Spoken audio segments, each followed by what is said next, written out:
আসসালামু আলাইকুম। আমি ডাক্তার নাজমুল। আজকে আপনাদের সাথে একটা বিষক্রিয়া কেস নিয়ে আলোচনা করব। এটা হচ্ছে কি নাইট্রেট বা নাইট্রেট পয়জনিং। কোনো কারণে যদি নাইট্রেট বা নাইট্রেট জাতীয় উপাদান বেশি পরিমাণে বডিতে প্রবেশ করে তখন এই বিষক্রিয়াটা সাধারণত দেখা যায়। এখন চলুন প্রথমে আমরা জেনে নেই যে ঠিক কী কী কারণে এই নাইট্রেট বা নাইট্রেট আমাদের বডিতে বেশি পরিমাণে প্রবেশ করতে পারে। একদম প্রথমেই যদি জিজ্ঞেস করেন যে একটা প্রাণী যখন ধরেন যে ঘুরতেছে, নাইট্রেট বা নাইট্রেট কিন্তু অনেক গাছের শিকড়ে থাকে, যেমন সিম জাতীয় উদ্ভিদ, হেলেঞ্চা জাতীয় উদ্ভিদ বা বোড়া জাতীয় উদ্ভিদ, এরকম ইয়াগুলাতেই এই নাইট্রেট বা নাইট্রেটের ইয়াটা খুব বেশি থাকে। কচি টাইপের যেগুলো থাকে, ওই কচি সিম বলেন, শ্যামা বলেন, হেলেঞ্চা বলেন, তারপরে বোড়া বলেন, এই সবগুলো থেকে নাইট্রেট বা নাইট্রেট টক্সিসিটি হওয়ার চান্স থাকে।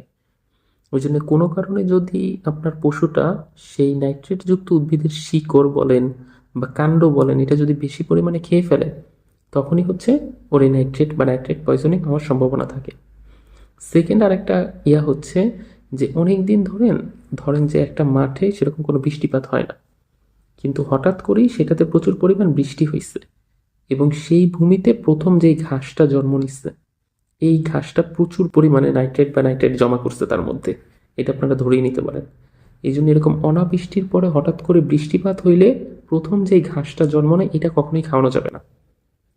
এই ঘাসটা খাওয়াইলেই বরঞ্চ ও নাইট্রেট টক্সিসিটির শিকার হবে। এই দুইটা কাজ কখনো করা যাবে না, যে কোন কোন উদ্ভিদগুলোর ভিতর আছে সেটা আগে জানতে হবে, আর অনেকদিন পরে বৃষ্টিপাতের পরে এরকমভাবে হঠাৎ করে খাওয়ানো যাবে না। এবার নাইট্রেট বা নাইট্রেট পয়জনিং এর বেলা ঠিক কি কি ধরনের লক্ষণ প্রকাশ পায়। আপনি যদি অনেক বেশি পরিমাণে ওকে নাইট্রেট বা নাইট্রেট যুক্ত এরকম ঘাসগুলা খাওয়ান, তখন দেখবেন ওর মুখ দিয়ে প্রচুর পরিমাণে লালাক্ষরণ হচ্ছে, ওর পাতলা পায়খানা তৈরি হয়ে গেছে প্রথম দিকে। তারপরে যেহেতু বিষক্রিয়া একটু পরে হবে, যখন বিষক্রিয়াটা শুরু হবে তখন দেখবেন যে ওর পেশিটা কাঁপতেছে, ও প্রচন্ড পরিমাণ দুর্বলতা অনুভব করতেছে, খিঁচুনি দিতেছে ওর বডিটা।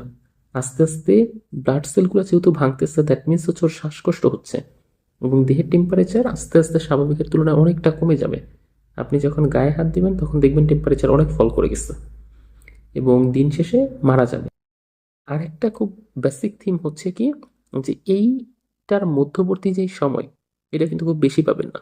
আপনি সর্বোচ্চ ওকে ট্রিটমেন্ট করার সময় পাবেন 16 থেকে 24 ঘন্টা। এর মধ্যেই সাইন সিমটম ডেভেলপ করবে, আস্তে আস্তে বিষক্রিয়া পুরো বডিতে ছড়ায় মারা যাবে। এখন চিকিৎসা হিসেবে আমরা আসলে কি নিতে পারি। একদম প্রথম চিকিৎসাই হচ্ছে নাইট্রেটের জন্য 1% মিথাইলিন ব্লু, এটা ব্যবহার করতে হবে। এটা সাধারণত আমরা 8 মিলিগ্রাম বা 8 মিলিলিটার পার গ্রাম পানিতে মিশে তারপর দিই। এটার প্রসিডিউর আপনাকে আপনার রেজিস্টার ভেট বুঝেই বলবে যে ওর বডি ওয়েট কতটুকু আছে, ওকে কতটুকু পরিমাণে 1% মিথাইলিন ব্লু দিতে হবে, সেই বিষয়টা। এরপরে আরেকটা ব্যাপার হচ্ছে কি, যে আমরা একটা পার্গেটিভস ইউজ করি, যেই বিষটা অলরেডি বডির ভিতরে ছড়ায় যাইতেছে, ইন্টেস্টাইনে এখন পর্যন্ত আসছে, যাতে করে ওইটা পুরো বডিতে আর না ছড়ায়, সেই জন্য আলাদাভাবে ওকে মুখে প্যারাফিন বা মোমের তেল যেটা আছে এটা খাওয়াই দেওয়া হয়। এটা খাওয়াই দিলে ওই বিষটা আর ওর বডি শোষণ করে না, যতটুকু বিষ এখনো বাদ আছে ইন্টেস্টাইনে পুরাটাই বের হয়ে আসবে।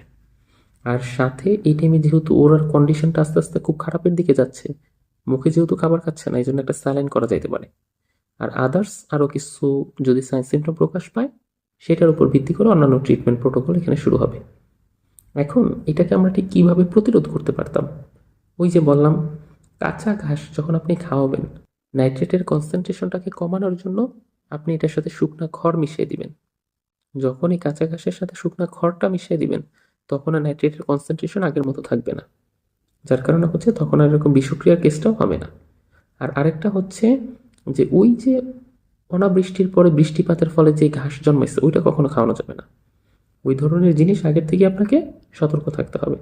তাহলে দেখবেন যারা আপনার পশুটা কখনো ওই নাইট্রেট বলেন বা নাইট্রাইট বলেন, ওই দুইটার একটা টক্সিসিটিতেও কখনো ভুগতেছে না।